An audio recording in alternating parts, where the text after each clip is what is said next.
starting off, breaking news coming in. The government has reacted on the Ladakh stir, and I quote, the MHA has said a hunger strike was started by Sonam Wangchuk, stating the demand of 6th schedule and statehood for Ladakh. It is well known that Government of India has been actively engaged with apex body Leh and Kargil Democratic Alliance on same issues. Series of meetings were held with them through formal channel of high-powered committee as well as subcommittee and multiple informal meetings with leaders. However, certain political motivated individuals were not happy with the progress made under HPC has been trying to sabotage the dialogue process. It is clear that the mob was guided by Sonam Wangchuk through his provocative statements. Incidentally, amidst these developments, he called off the hunger strike. The government stands committed to the aspiration of people of Ladakh by providing adequate constitutional safeguards. And this is the reaction coming in of the government over the Ladakh stir, which went violent in the day earlier. My colleague Aditya Rajkol is joining me for more details on exactly. But for now, the latest reaction of the government is coming in saying that the channels are open for talks between the authorities and the government over the statehood demand. The next meeting will be held on 6th October and the progress is being made between giving Ladakh a statehood ownership and between the appropriate authorities. This is the high-powered committee which is engaged between the apex body Leh and Kargil Democratic Alliance on same issues of Ladakh statehood. Hence, the government is now coming out and saying that Sonam Wangchuk made provocative statements and guided the mob. A big charge coming in.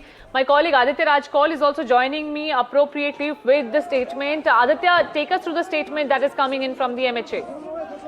Well, yes, the Ministry of Home Affairs has issued a late-night statement on the developments that have been taking place in Ladakh. Very unfortunate turn of events, really, with the violence taking place beginning at around 11:30 a.m. And then, in fact, 4 people, unfortunately, have lost their lives. 70 people are injured. The MHA press release says that 30 of those injured are from the police and the CRPF. In fact, as you rightly pointed out, that the apex body in Leh, as well as the Kargil Democratic Alliance, were engaged in a protest, and there was, continuously a hunger strike also underway. The demands have been on the implementation of the 6th schedule as well as the statehood, and this has been happening for years together, ever since the nullification of Article 370 from Jammu and Kashmir and Ladakh, and also the creation of union territories in Ladakh as well as J&K. These protests have been underway, but there's been a high-powered committee that has been set up. Negotiations have been underway, and the next set of negotiations with the government was scheduled for the 6th of October. An announcement was made during the protest today as well to a thunderous cheer of all the protesters and the locals out here.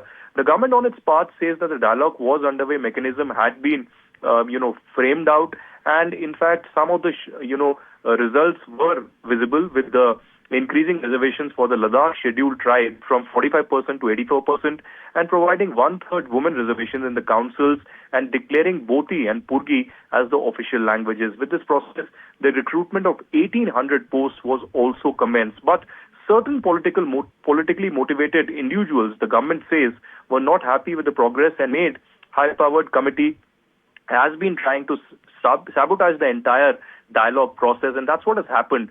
The Ladakh police will now be investigating who really was behind the conspiracy and, in fact, take this forward. On his part, the activist Sonam Wangchuk has called off his strike, he's appealed for peace and calm, and has also been now admitted to a hospital where he will be, being monitored there. But as of now, the government says that there is a situation of calm. Curfew has been imposed both in Ladakh, Leh, as well as in Kargil. And the government also says that the Sonam Wangchuk on his part has been misleading the people through provocative mention of Arab Spring-style protests and references to Gen Z protests in Nepal. Whether there will be any official legal action, only time will tell. Right. Aditya, thank you so much for joining us and giving that viewpoint on it. Shifting our focus to the national capital, where Swami Chintayanand Saraswati, also known as Parthasarathi or Delhi Baba, is facing serious allegations of sexual harassment and molestation. 17 female students from Sri Sharda Institute of Indian Management in Vasant Kunj in Delhi have accused him of sending lewd texts, using abusive language and making unwanted physical contact. However, the cops have not been able to nab the accused so far, while the National Women's Panel has also called on for speedy probe in the matter.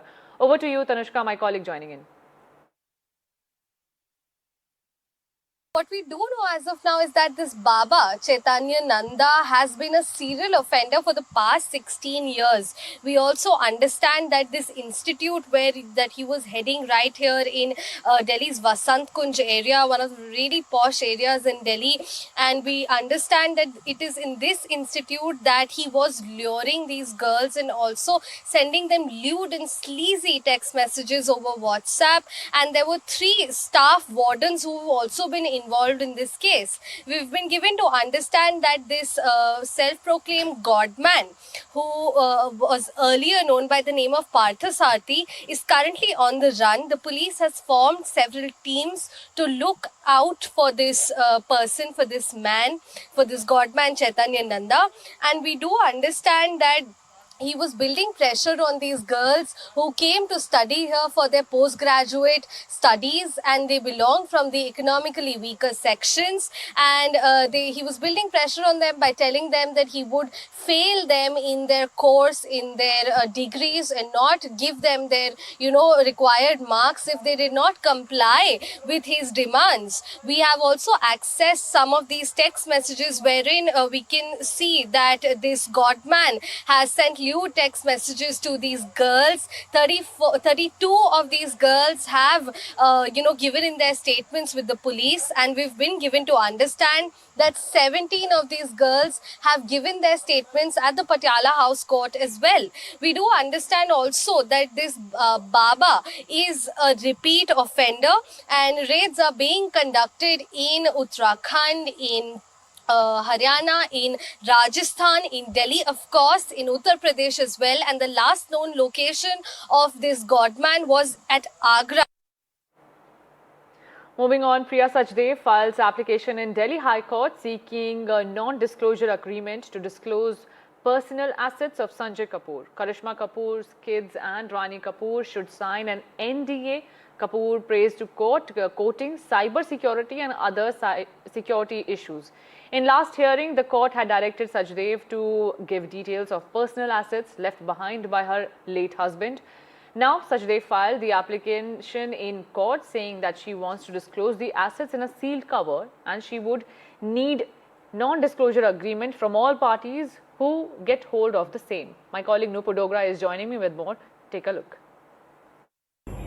Well, yes, the 30,000 crore worth of inheritance pact between the Kapoors over the property and businesses left behind by Sanjay Kapoor has got murkier. Now, tomorrow, Priya Sachdev Kapoor is expected to file a detailed list of personal assets left behind by her late husband Sanjay Kapoor in a sealed cover report. Now, she has filed a fresh application in the top court seeking a non-disclosure agreement from all the parties who will be accessing the list, claiming threats of cybersecurity and other security threats. She has said that anyone who accesses the list of personal assets must sign a non-disclosure agreement. Remember, previously for disclosure of will that was left behind by Sanjay Kapoor, saying that who will inherit his personal assets was also disclosed, Priya had said that it will only be disclosed when the parties sign a non-disclosure agreement on the same. The High Court had also previously orally observed that yes, it is possible the parties can sign an NDA and go through the will. However, Karishma Kapoor's children have claimed that the will is forged, and they do not believe that their father left behind nothing from his personal assets for them.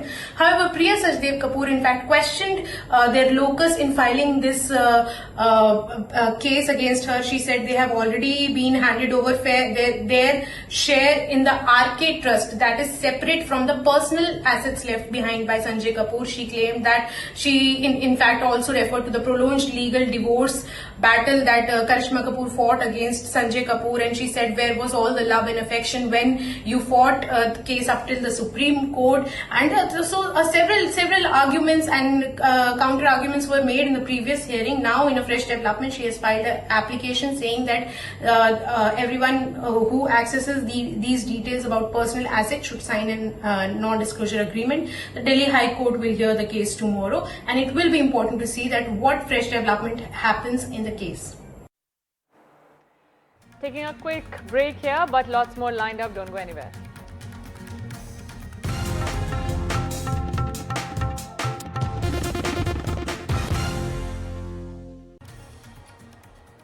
In an exclusive interview, Biocon founder Kiran Shaw shares her insights on Bengaluru's worsening civic issues and discusses a comprehensive 90-day action plan to address the city's garbage crisis, potholes and traffic woes. Let's hear from her on what's being done to fix the city.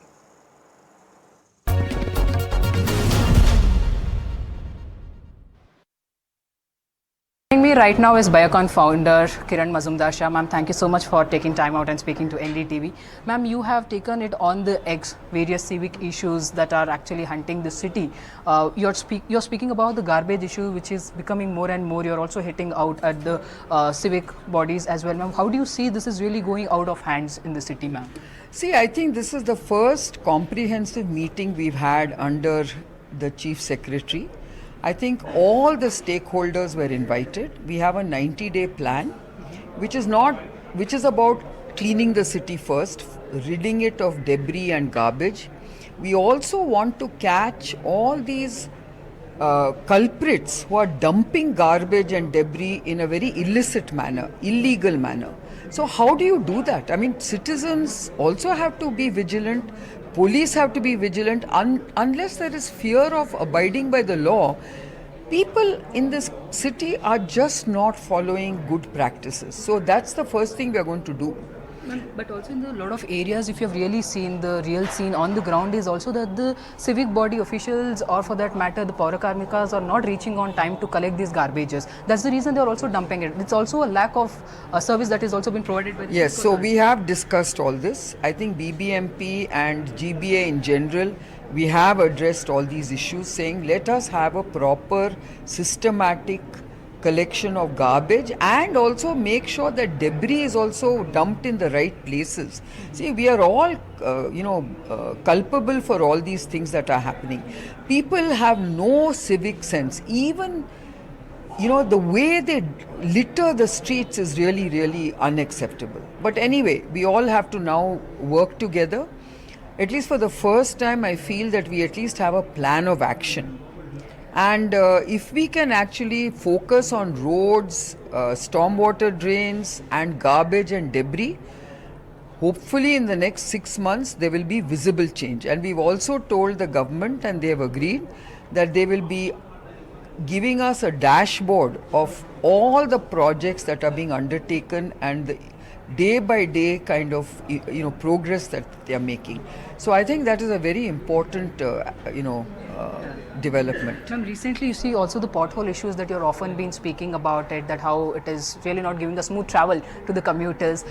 That something is not being resolved at all for the full time. There's no permanent solution that we are seeing, ma'am. You had DK Shivakumar, Deputy CM, saying that this blackmail from the corporate companies will not work, and then you have CM writing it to the to the Wipro founder itself, saying you provide us a space so that traffic can be allowed in. And how do you see all this? Let me explain to all of you. I think you all have to go around the city. It is not an easy solution. Okay, we have 1 lakh cars or vehicles, not just cars but two-wheelers, 80% of them are two-wheelers, being registered every week. I mean, this is unsustainable, okay? So we do need to come up with some, deterrents where people are not allowed to come onto the streets at peak hours the way they are. We have tried carpooling, it has never worked. But we have to get back to some of these measures. And we also have to make sure that people abide by law, and also the fact is that whether it is pothole filling, whether it is asphalting, these are measures we'll have to do as quick fixes for the time being, but then gradually we will have to have permanent solutions. That is what we are all now discussing, and I think for the first time all the agencies, all the the commissioners have basically taken it upon themselves to be accountable and to hold people accountable.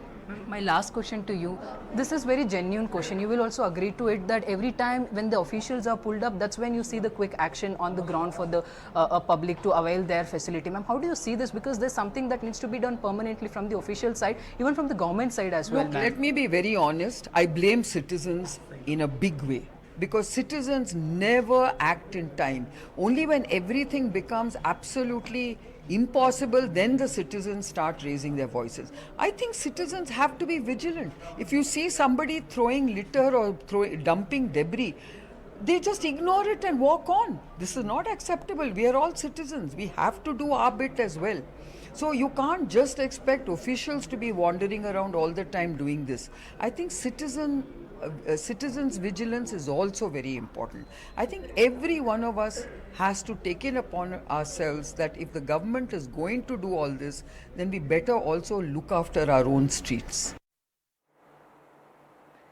The National Award for Shah Rukh Khan has triggered a political storm, with Congress MLC Bhai Jagtap saying that it was done by the BJP to appease Muslim votes in the upcoming elections in Bihar. That was not it.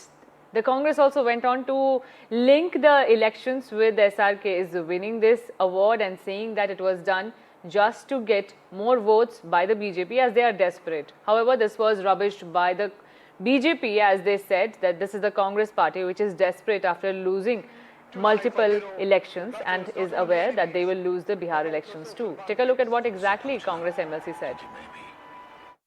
लेकिन शाहरुख उस ऊंचाई को बहुत पहले छू चुके हैं। वो विश्व में शाहरुख खान को माना जाता है। यह आपके मानने न मानने से कुछ नहीं होता। और यह अगर आरोप कांग्रेस के ऊपर किया जा रहा है तो मैं बताना चाहता हूं कि इसके पहले बहुत सारे जो ये है कलाकार है उनको इस तरह से सम्मानित किया गया है। आप शाहरुख खान को एक कलाकार करके सम्मानित कर रहे हैं या एक मुस्लिम है इसलिए सम्मानित कर रहे हैं, ये बड़ा सवाल ये सारे चुनाव मध्य नजर रखते हुए आप शायद मेरे दिमाग में। On that note, we are slipping into a very short break. Don't go anywhere. Keep watching NDTV.